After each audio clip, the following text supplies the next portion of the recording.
Hey, my name is Mark. This is Markyology, and today is the 19th of October, 2022. And today I'm going to talk about free speech. And more importantly, I'm going to talk about a recent court filing with the United States Supreme Court.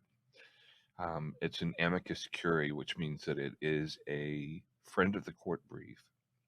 And so I'm going to do a little news article about it. And then I'm going to read some really key points from this Supreme Court ruling. I encourage anyone that's never, as an American citizen, we should at least experience something once or twice when it comes to civics. And I do kind of read through legal things from time to time just because I'm interested in it. But The Onion is a parody newspaper. It makes up funny fake stories as a way to poke fun at the establishment. They've been around a long time. So The Onion filed a friend of the court brief on this, and that's what we're going to go through.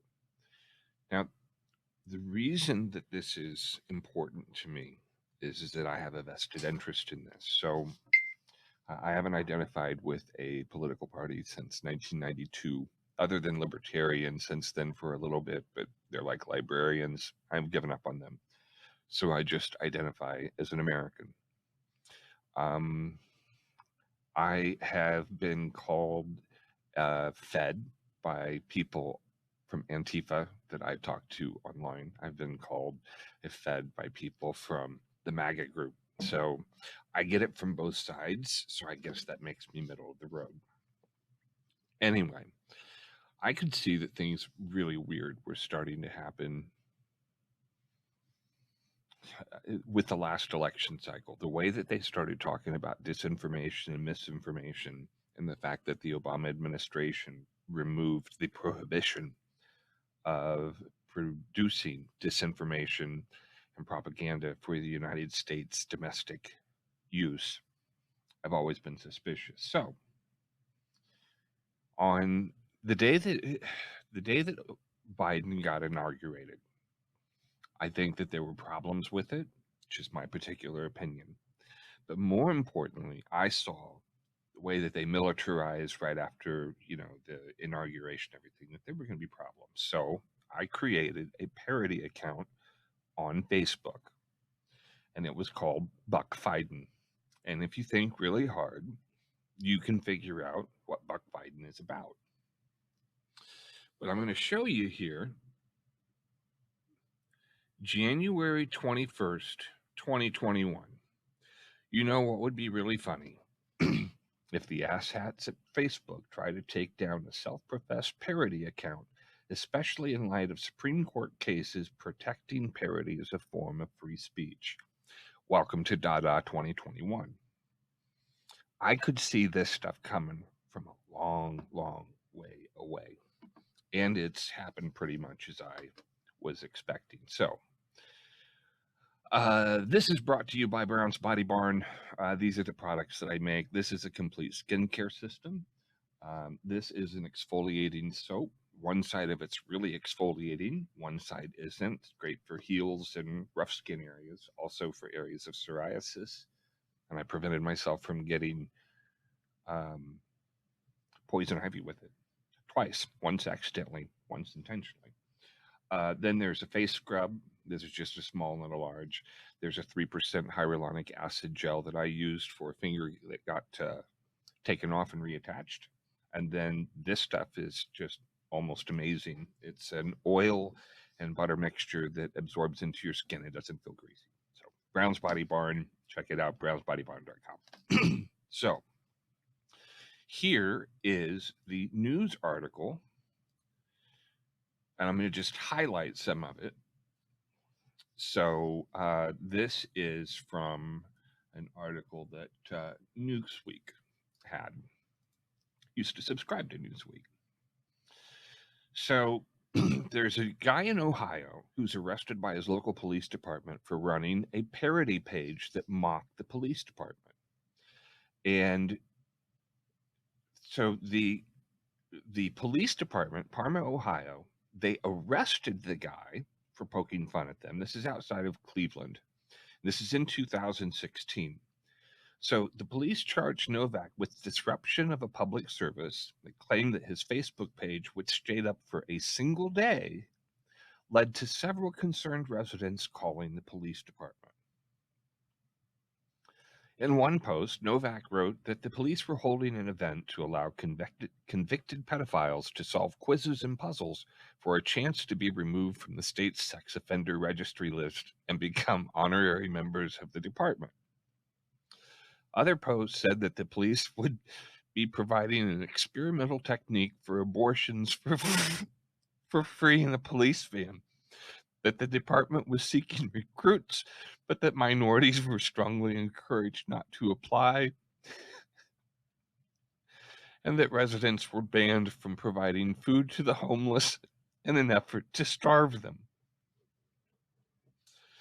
So he went to trial for one day in August. The jury acquits him of all charges. He then goes on to sue the police department. He accuses it of violating his First Amendment rights, which provide freedom of speech in the U.S. He apparently won, or he apparently lost, and somebody won or lost. It goes to the Sixth Circuit Court of Appeals. And in May, they ruled that Novak failed to prove his arrest was a form of retaliation that violated his free speech rights. I don't know who's on the Sixth Circuit Court of Appeals, but they're morons. Now, The Onion is a popular online website which regularly pokes fun at current events, and it's urging the Supreme Court to look into Novak's case in a brief it filed last Monday, a little bit over a week ago. Now, that is the overview of the case, and the Supreme Court has not made a ruling on that yet. So now what I'm going to do, and you can follow along if you would like, what I've done is I have downloaded the briefing from the Supreme Court, and I've also managed to highlight the parts that I'm going to read. But it's an amazing document. This is, honest to God, a really, really amazing document, and I give a hat tip to the people that were able to put this together. So now that I've got this arranged correctly, let's scroll down. I'll just start at the very top. So Anthony Novak, this is the guy that got arrested, and he is suing the city of Parma, Kevin Riley and Thomas Connor individually, and then they were part of the police department. And an amicus curiae is simply a friend of the court brief. So they're saying, we have a vested interest in the outcome of this case, and here's what we think. The Onion is the world's leading news publication, offering highly acclaimed, universally revered coverage of breaking national, international, and local news events. Rising from its humble beginnings as a print newspaper in 1756, The Onion now enjoys a daily readership of 4.3 trillion and has grown into the single most powerful and influential organization in human history. In addition to maintaining a towering standard of excellence, to which the rest of the industry aspires, the Onion supports more than 350,000 full and part-time journalism jobs in its numerous news bureaus and manual labor camps stationed around the world. And members of its editorial board have served with distinction in an advisory capacity for such nations as China, Syria, Somalia, and the former Soviet Union. On top of its journalistic pursuits, The Onion now owns and operates a majority of the world's transoceanic shipping lanes, stands on the nation's leading edge in matters of deforestation and strip mining, and proudly conducts tests on millions of animals daily. The Onion's keen, fact-driven reporting has been cited favorably by one or more local courts, as well as Iran and the Chinese state-run media. Along the way, The Onion's journalists have garnered a sterling reputation for accurately forecasting future events. One such cue was the Onion scoop revealing that a former president kept nuclear secrets strewn about his beach home's basement 3 years before it even happened. The Onion files this brief to protect its continued ability to create fiction that may ultimately merge into reality. As the Globe's premier parodist, The Onion's writers also have a self-serving interest in preventing political authorities from imprisoning humorists. This brief is submitted in the interest of at least mitigating their future punishment. Now, just to take a quick break here, we're going to go down to The Onion 3 years ago. Mar-a-Lago assistant manager wondering if anyone is coming to collect nuclear briefcase from Lost and Found. This is from 2017, folks. Absolutely amazing. And it continues. Introduction and summary of argument. Americans can be put in jail for poking fun at the government. This was a surprise to America's finest news source and an uncomfortable learning experience for its editorial team. Indeed, Ohio police officers arrest, prosecute man who made fun of them on Facebook might sound like a headline ripped from the front pages of The Onion, albeit one that's considerably less amusing because its subjects are real. So, when The Onion learned about the Sixth Circuit's ruling in the case, it became justifiably concerned. First, the obvious. The Onion's business model was threatened. This was only the latest occasion on which the absurdity of actual events managed to eclipse what the Onion staff could make up. Much more of this in the front page of The Onion would be indistinguishable from the New York Times. Second, The Onion regularly pokes its finger in the eyes of repressive and authoritarian regimes such as the Islamic Republic of Iran, the Democratic People's Republic of North Korea, and domestic presidential administrations. So The Onion's professional parodists were less than enthralled to be confronted with a legal ruling that fails to hold government actors accountable for jailing and prosecuting a would-be humorist simply for making fun of them. Third, the Sixth Circuit ruling imperils an ancient form of discourse. The court's decision suggests that parodists are in the clear only if they pop the balloon in advance by warning their audience that their parody is not true. But some forms of comedy don't work unless the comedian is able to tell the joke with a straight face. Parody is the quintessential example. Parodists intentionally inhabit the rhetorical form of their argument in order to exaggerate or implode it, and by doing so, demonstrate the target's illogic or absurdity. Put simply, for parody to work, it has to plausibly mimic the original. Sixth Circuit's decision in this case would condition the First Amendment's protection for parody upon a requirement that parodists explicitly say up front that their work is nothing more than an elaborate fiction. But that would strip parody of the very thing that makes it function. Now, I'm going to take a break here and refer back to myself. Because I could see things that were coming, I did say up front, the very first day, it was the very first post, I think, of the day. But how many people are ever going to go back and read that? And for a while, I was making up fake news stories about how dumb the presidential administration was, and that I just wish my client would keep his big yapper shut. And I would make fun of things that was being said. Eventually, it got too easy and too boring. But I could see things like this coming, and I wanted to abide by the Supreme Court because I knew that I would probably have issues that would come up. And so I was set up to hopefully take some hypocrites down. That's why I did what I did. We now continue. Argument for the rights in this. Parody functions by tricking people into thinking that it's real. Tu stultus es, you are dumb. These three Latin words have been the Onion's motto and guiding light since it was founded in 1988, not 1756, as America's finest news source, leading its writers toward the paper's singular purpose of pointing out that its readers are deeply gullible people. The Onion's motto is central to this brief for two important reasons. First, it's Latin, and the Onion knows that the federal judiciary is staffed entirely by total Latin dorks. They quote Catullus in the original Latin in their chambers. They sweetly whisper stare decisis into their spouse's ears. They mutter qui bono under their breath while picking up after their neighbor's dogs.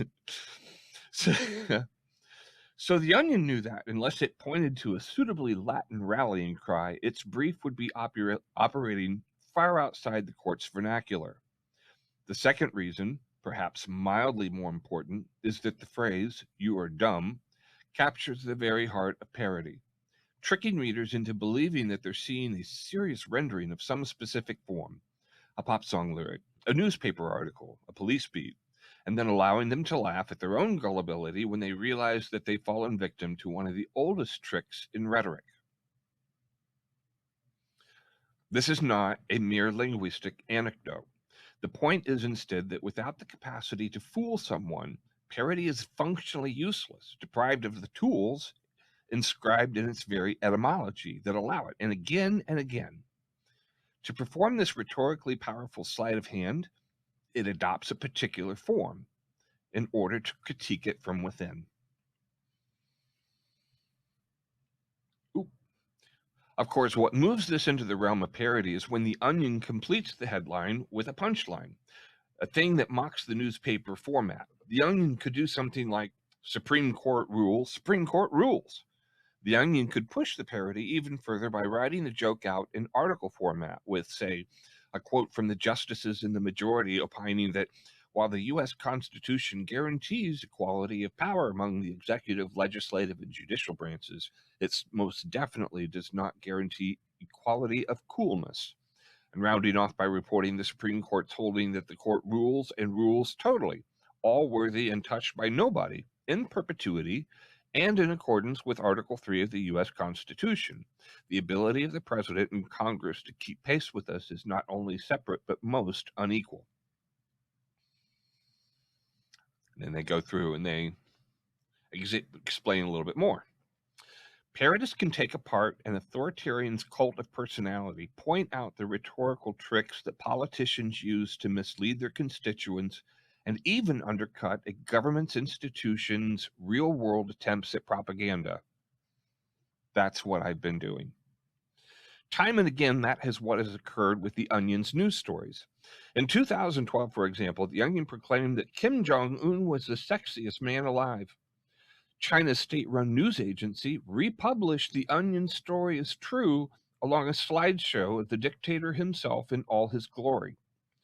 The Far's Iranian news agency uncritically picked up and ran with the Onion's headline, "Gallup poll, rural whites prefer Ahmadinejad to Obama."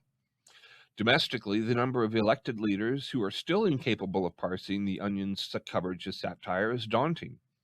But one particular example stands out. Republican Congressman John Fleming, who believed that he needed to warn his constituents of a dangerous escalation of the pro-choice movement after reading the Onion's headline, Planned Parenthood opens $8 billion abortion plex. A reasonable reader does not need a disclaimer to know that parody is a parody. And I agree with that 100%, because the reasonable reader is no dullard. He or she does not represent the lowest common denominator. That is so freaking important. The reasonable reader is not the dumbest average. Again, the reasonable reader is no dullard. He or she does not represent the lowest common denominator, but reasonable intelligence and learning. He or she can tell the difference between satire and sincerity. And this is backed up with a court case. A little more information on what they think. And there was a court case where the court said that the reasonable reader had obvious clues that an article was parody when it reported that a 6-year-old girl was being prosecuted for her book report on Maurice Sendak's Where the Wild Things Are, and included a photo of a small child holding a stuffed animal captioned, "Do they make handcuffs this small? Be afraid of this little girl." In this case, by contrast, the Sixth Circuit, and this goes back to the Novak, Parma, the one we're talking about here. The Sixth Circuit Court of Appeals ruled that the defendant's officers could reasonably believe that some of Novak's Facebook activity was not parody, primarily because Mr. Novak deleted comments that made clear the page was fake. But the lack of an explicit disclaimer makes no difference to whether a reasonable reader would discern that the speech is parody. Mr. Novak's spoof Facebook post advertised that the Parma Police Department was hosting a pedophile reform event in which successful participants could be removed from the sex offender registry and become honorary members of the department after completing puzzles and quizzes. That the department had discovered an experimental technique for abortion and would be providing them to teens for free in a police van. That the department was soliciting job applicants, but that minorities were strongly encouraged not to apply, and that the department was banning city residents from feeding homeless people in an attempt to have the homeless population eventually leave our city due to starvation. Those are hilarious to me. Those are just kudos to Mr. Novak. That's just genius. And so then they go through and point out that we know that they're not actually providing free abortions to teens in a van and pardoning sex offenders based on the basis of their adeptness at puzzles or intentionally starving the homeless. Oh, I love it. It should be obvious that parodists cannot be prosecuted for telling a joke with a straight face. Now, folks, I've read you some really kind of dry stuff, some funny stuff, but now watch how it comes together, and this is where it's genius. This is the 15th page of a convoluted legal filing intended to deconstruct the societal implications of parody. So the reader's attention is almost certainly wandering. That's understandable. So here's a paragraph of gripping legal analysis to ensure that every jurist who reads this brief is appropriately impressed by the logic of its argument and the lucidity of its prose. Bona vacantia, de bonus aspertatis, writ of certiorari de minimis, jus accrescendi, okay, jus accrescendi, forum non convenis, corpus juris ad hominem tu quoque, post hoc ergo prompto hoc, codes demonstratum, actus reus, scandalum magnatum, pactum reservatati domini. See what happened? This brief went from the discussion of parody's function and the quite serious historical and legal arguments in favor of strong protections for parodic speech to a curveball mocking the way legalese can be both impenetrably boring and belie the hollowness of a legal position. That's the setup and punchline idea again. It would not have worked quite as well if this brief had said the following: Hello there, reader. We're about to write an amicus brief about the value of parody. Buckle up because we're going to be doing some fairly outre things, including commenting on some of this text form itself. Taking the latter route would have spoiled the joke and come off as a bit stodgy. But more importantly, it would have disarmed the power that comes with a form devouring itself. For millennia, this has been the rhythm of parody. The author convinces the readers that they're reading the real thing, then pulls the rug out from under them with a joke. The heart of this form lies in that give and take between the serious setup and the ridiculous punchline. As Mark Twain put it, the humorous story is told gravely.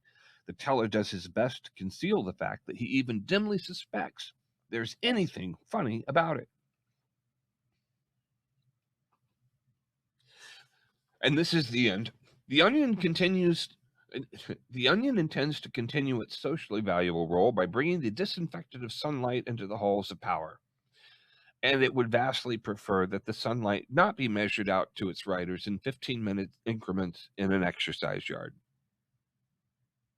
And so that is probably the first time you've ever read any type of the Supreme Court brief or an amicus curiae. But I had to read this and point it out just because it's so important to me personally. The ability to mock and make fun of people that are so pretentious and don't know it, or they try to wave it in our faces and it's just a bunch of BS. Those are the people that I don't like, the people that try to tell other people what to do. I don't ever want to tell anybody what to do, and I certainly don't want people telling me what to do. But I live a moral life for the most part. I don't do things that harm others, and so It works for me. But parody is important, whether you agree with it or not. Humor is important, whether you agree with it or not. Saturday Night Live has had some fantastic, great political comedy. All of it prior to probably 2010, but it was great stuff. And it was irrespective of Chevy Chase pretending to be a clumsy President Ford, who actually was a football player, or or Dan Aykroyd and his version of Jimmy Carter, uh, Phil Hartman and his Reagan, amazing. Dana Carvey and his Ross Perot and his George Bush, amazing. Uh, Bill Clinton, I don't remember the guy's name from SNL right now, but he was almost there. He was fantastic as well. So if we're not careful, if we don't protect our ability to speak, at some point we're not going to be able to. And for those of you on the left, because you can probably tell I'm a little more on the conservative side, I want you to think about something. In 1972, homosexuality was classified by the DSM-3 at that time as a mental illness. Okay? So, in the same way that things have been prevented from being said, where the government has used big tech, Facebook, Google, Twitter, and they've used them as third-party weapons to silence the people most active. It's wrong. It shouldn't be done. How would you like it if suddenly the DSM-6 comes out and homosexuality and transgenderism and everything is suddenly a mental illness, and suddenly everybody starts getting locked up because it's a mental illness? Okay, so now pretend that they're all MAGA people, and you want to say that they have a mental illness. You can't use psychology to classify people so that you can herd them into camps and make them wear yellow stars. And that's exactly what's been happening.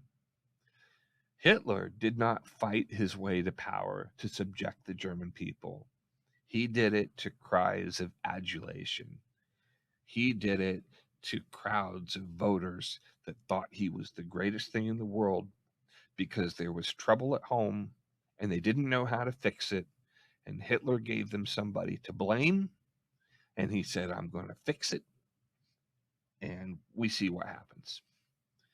So that's why I am such a huge believer in parody. That's why I've taken some of the risks that I've taken in upsetting people that I dearly love. People that I dearly love. I don't have a vested interest in a lot of this because I know at the end of the day I'll be okay. One way or the other, I'll be okay. I know how to get by. I know how to survive. It's not a weird prepper thing or anything. It just is what it is. I have skills and knowledge that not everybody does. And I don't want to see bad things happen to good people. So I have tried to do what I can to bring a little bit of awareness. Unfortunately, it hasn't been nearly as much as I would like, but I do it out of love and I do it out of concern, regardless of creed, sexuality, race, religion, all of it. I don't care. We're all people. We're all Americans. And we need to start fighting for each other instead of fighting with each other. So with that, this is Mark Brown from Markyology. Hope it was interesting, and have a good day.